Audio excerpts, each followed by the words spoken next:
Je vous invite à accueillir très chaleureusement nos trois auteurs autour du thème de Napoléon, sa vie, notre héritage. Donc nous accueillons pour commencer Alexandra Rossi.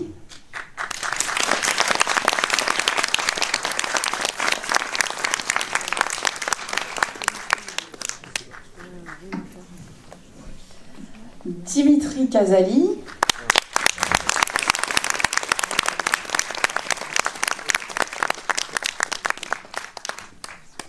Et enfin, celui que vous connaissez tous, Pierre-Jean Chalençon.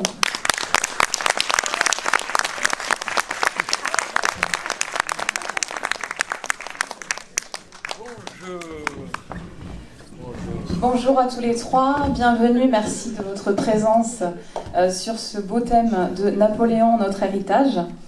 Je vais présenter brièvement chacun de vos parcours et des ouvrages que vous venez nous présenter aujourd'hui, et je vous inviterai à débattre ensuite autour du thème du jour qui est Napoléon, notre héritage.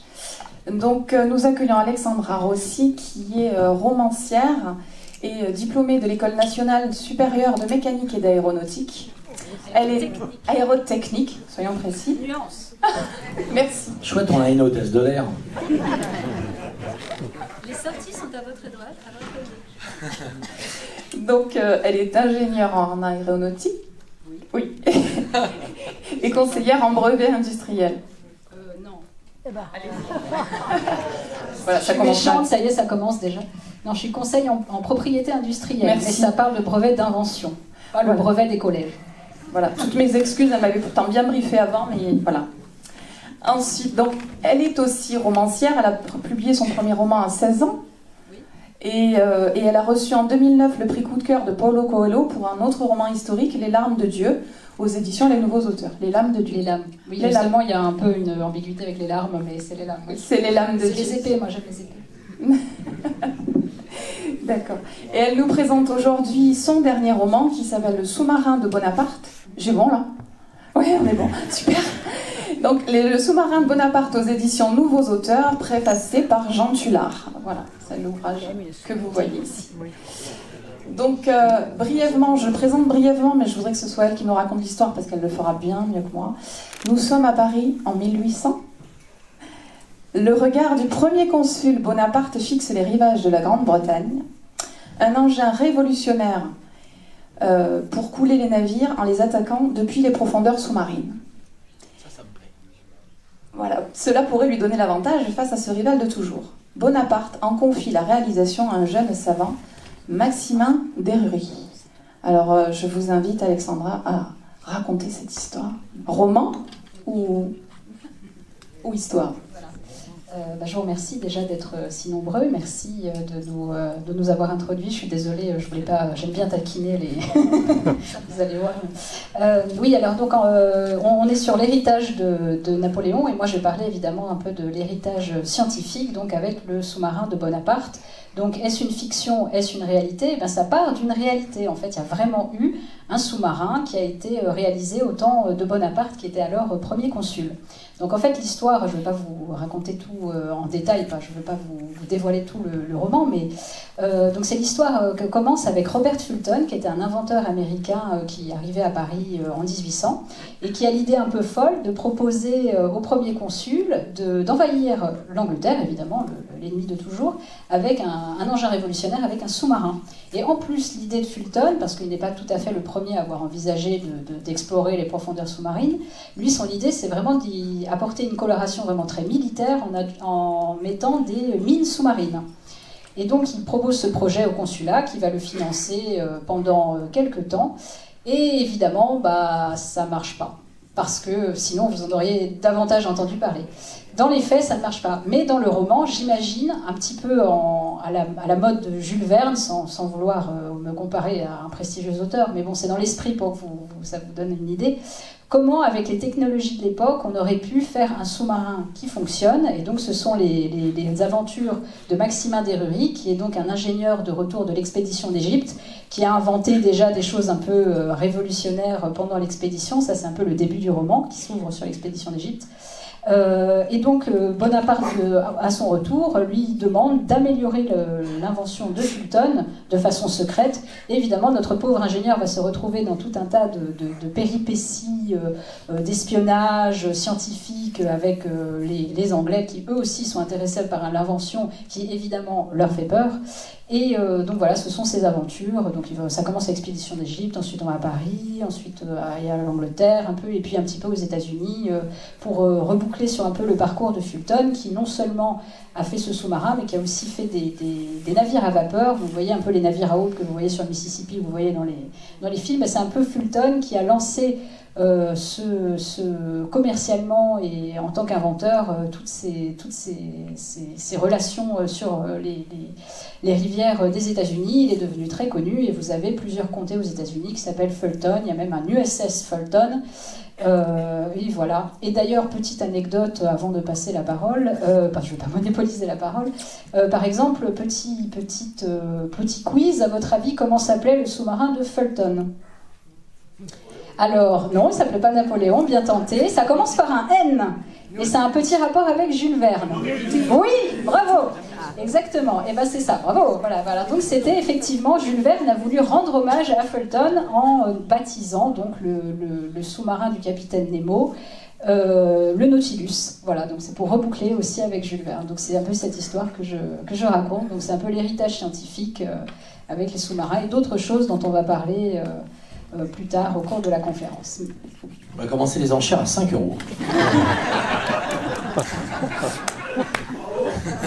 Alors, vu ce que le consulat a dépensé pour Fulton, parce que c'est grâce à ça qu'il a pu financer ses navires à vapeur, c'est pas cher. Merci beaucoup Pierre-Jean Chalençon et Alexandra aussi, excusez-moi, merci beaucoup pour cette présentation. Nous allons présenter Dimitri Casali, donc, qui est historien, spécialiste de Napoléon, vous l'aurez deviné, auteur d'une quarantaine d'ouvrages, notamment du Larousse Napoléon Bonaparte et de Napoléon par les peintres, qu'on retrouve dans Napoléon sur le divan quelque part, puisque cet ouvrage est richement illustré et il est vraiment à mettre entre toutes les mains, y compris les plus jeunes. Vous me direz, c'est parce que moi je ne suis pas spécialiste de Napoléon. C'est exactement ça, vous avez tout compris. Merci. Des fois, j'y arrive. Mais j'ai vraiment adoré le feuilleter parce que ça se lit très facilement et on apprend énormément de choses. Voilà. Donc, il est aussi le compositeur d'un opéra rock sur Napoléon, bien évidemment. Voilà, donc il vient de présenter son dernier ouvrage, Napoléon sur le divan, aux éditions Flammarion. Donc, est-ce que vous pouvez nous en dire un peu plus? Donc, comme vous l'avez dit, moi je me mets debout, toujours debout, je suis toujours debout. En fait, vous avez oublié de dire que j'ai été professeur d'histoire en zone d'éducation prioritaire pendant 10 ans. C'est-à-dire que j'étais dans le nord de Paris, à Cergy-Saint-Christophe, et j'avais 100% d'immigrés dans ma classe. Donc tout ça m'a perdu tes cheveux. Tu crois pas s'il m'a dit, il m'appelait crâne d'œuf.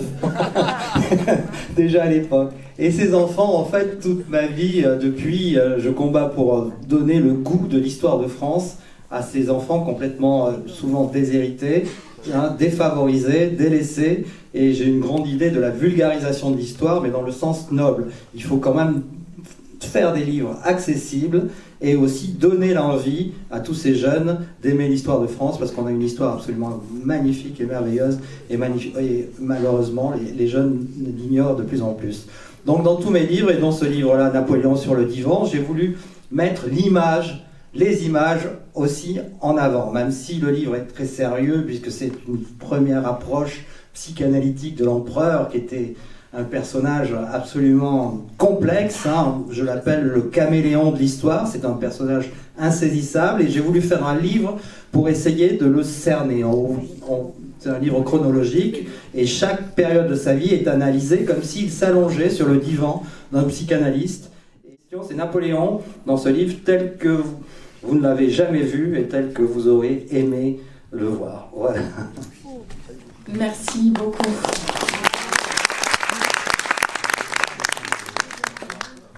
Alors Pierre-Jean Chalençon, c'est un fidèle de l'autre festival puisqu'il nous a fait l'honneur d'être présent à la première édition de l'autre festival, celui qui ouvre les livres, l'an dernier pour une conférence sur sa collection et le Palais Vivienne.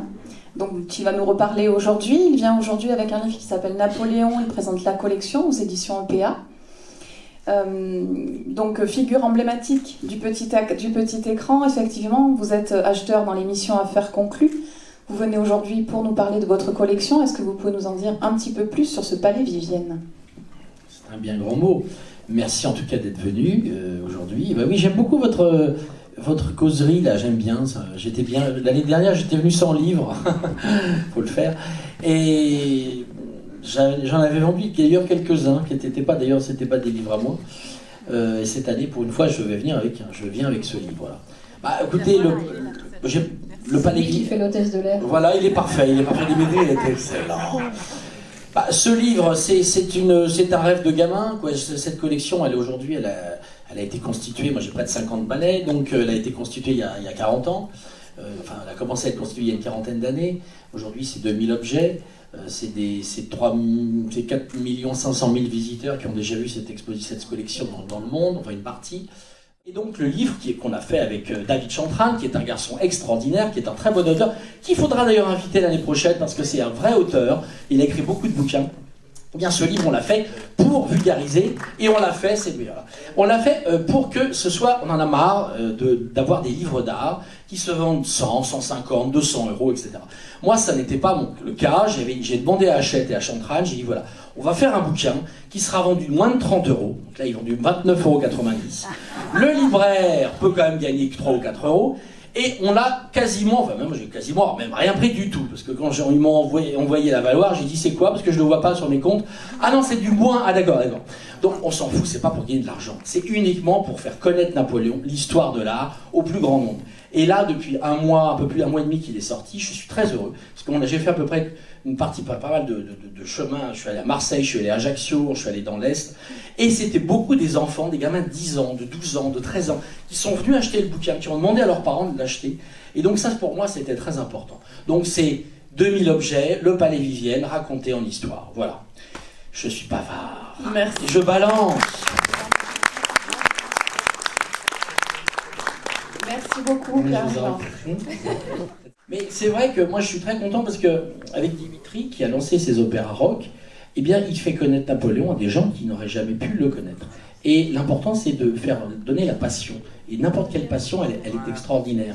Et quand on a cette passion, eh bien on peut déplacer les montagnes, comme disait Napoléon. Impossible n'est pas français. Et Dimitri le fait remarquablement bien dans tous ses spectacles qui se développent de plus en plus. Et prochainement, il va être aux Invalides. C'est quand même extraordinaire. Le 18 mai, devant 4000 enfants défavorisés. C'est considérable. C'est ça qui nous intéresse. C'est ça. On est des passeurs d'histoire. De se dire on a ci, on a ça, on s'en fout. L'important c'est de passer comme un prof. T'étais prof, moi je voulais être prof quand j'étais gamin, je suis sûr que vous vouliez être prof. L'histoire j'aurais bien aimé, oui. C'est grâce à un prof d'histoire que moi j'ai vraiment eu la passion d'écrire. Vous aussi vous êtes prof. Bien sûr, prof d'histoire. Et ben, vous voyez, comme ça tout le monde est content. On va essayer de se rapprocher du thème du jour qui est l'héritage de Napoléon. Ah oui, l'héritage, c'est vrai qu'il y a l'héritage. Il y a un héritage qui n'est pas le couscous. Alors, à mon avis. Alors, on doit beaucoup de choses. Voilà. On doit beaucoup de choses à Napoléon, mais Il a fait la Alexandra, campagne d'Égypte.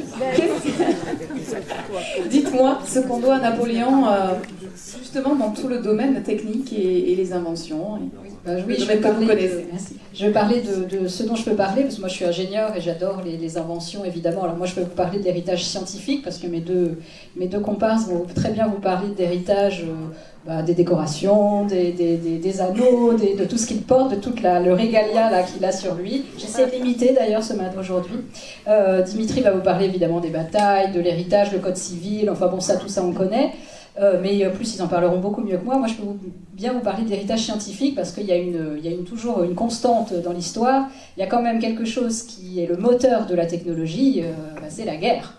Voilà, ça a toujours été comme ça. Et bon, alors évidemment la guerre c'est mal, etc. Mais avec la guerre on fait énormément d'avancées technologiques.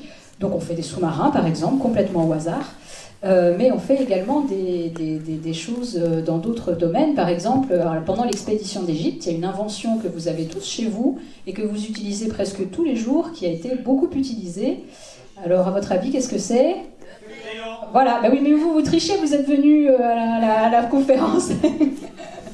Alors oui, c'est le crayon, la mine de graphite par exemple, de la manufacture de Comté, parce que Comté, en fait, c'était un des scientifiques de l'expédition d'Égypte, Nicolas Comté, exactement, et ensuite ses enfants ont poursuivi, parce qu'il est mort en 1805, mais il était à la campagne d'Égypte, il a fait la campagne d'Égypte, et ils avaient tous des crayons, parce qu'avant c'était les fusains, et puis surtout le problème en fait c'était parce qu'il y avait l'embargo avec l'Angleterre, et donc on a dû trouver une alternative aux mines de graphite qui étaient en Angleterre, et donc il a dû inventer un nouveau procédé. Et tu vois, ils sont toujours là, les Anglais, c'est insupportable.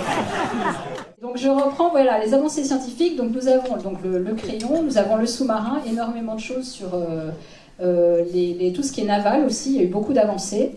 Bon, je parle beaucoup de la bataille d'Aboukir dans notre à l'époque, on avait la plus grande flotte. On dit toujours, oui, c'est les Anglais qui ont une extraordinaire flotte, etc. Mais la bataille d'Aboukir, c'était une catastrophe. On a perdu le plus grand vaisseau qui a explosé pendant la bataille d'Aboukir, pendant l'expédition d'Égypte, à Trafalgar. Tout le monde connaît l'histoire à Trafalgar. Et... Moi, je sais pas, j'ai plein de trucs de la bataille d'Aboukir, je sais pas où je les ai foutus.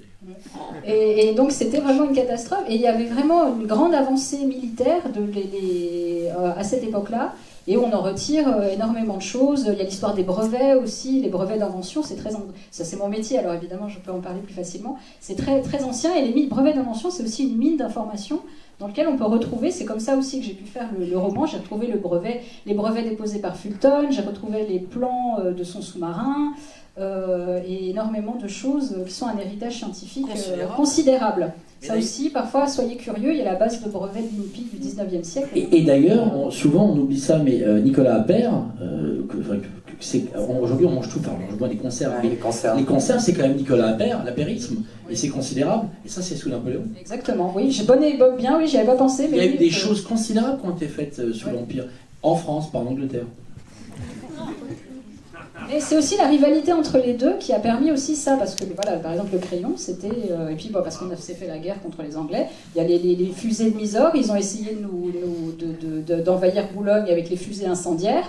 Ils ont repris une technologie des tribus indiennes, enfin pas des tribus indiennes au sens Amérique du Nord, mais pardon, en Inde, vraiment l'Inde, il y a vraiment des clans indiens qui avaient des royaumes, même à l'époque, c'était le royaume de Mysore qui utilisait des fusées incendiaires, donc c'était des longues fusées avec un peu, ça vous fait penser un petit peu à ce qui est quand on fait des feux d'artifice, un petit peu, vous voyez une longue perche avec une fusée au bout. Et c'est ça que les Anglais ont essayé de piquer un peu la technologie, c'était déjà un peu de l'espionnage industriel, ils ont essayé de la réutiliser à Waterloo. Bon, parce qu'en fait ça terrorisait les gens. C'était pas tant que l'arme était efficace, évidemment on avait des canons, on avait des fusils, on avait énormément de choses, mais c'était terrorisant quand vous voyez une fusée incendiaire et puis vous avez 20 mecs qui brûlent devant vous. Voilà, pour parler un peu prosaïquement, ça fait peur, ça instille la terreur dans les cœurs, et c'était ça, un peu une arme un peu psychologique qu'ils avaient essayé d'utiliser. Et évidemment, on peut parler des fusils, évidemment les Anglais avaient de très bons fusils, des riflemen qui ont fait des dégâts considérables à Waterloo, ils avaient énormément de... Voilà, mais bon, c'est l'émulation. Moi, je ne prends pas parti, ni la France, l'Angleterre, bon. C'est l'émulation de la guerre qui permet de... Bon, alors vous allez voir, le héros, d'ailleurs, dans mon livre, il prend un peu parti à la fin, et il va devoir faire un choix, et je ne veux pas déflorer l'intrigue, mais... Donc, il y a l'émulation technologique de la guerre a permis quand même énormément d'avancées, le micro-ondes, enfin, il y a plein de choses comme ça. Le micro-ondes, c'était les Américains qui voulaient espionner avec leurs ondes, et puis un jour, il y a un gars, il a laissé un sandwich près du générateur de ce qu'étaient les micro-ondes, et c'est comme ça qu'on a inventé le micro-ondes. Voilà, il y a plein d'anecdotes sur les inventions. Pourquoi Bocuse a perdu sa 3e étoile. Voilà, je ne vais pas me poser la parole. Faut acheter le livre, vous allez apprendre plein de choses. Voilà, le sous-marin de Bonaparte par Alexandra Rossi.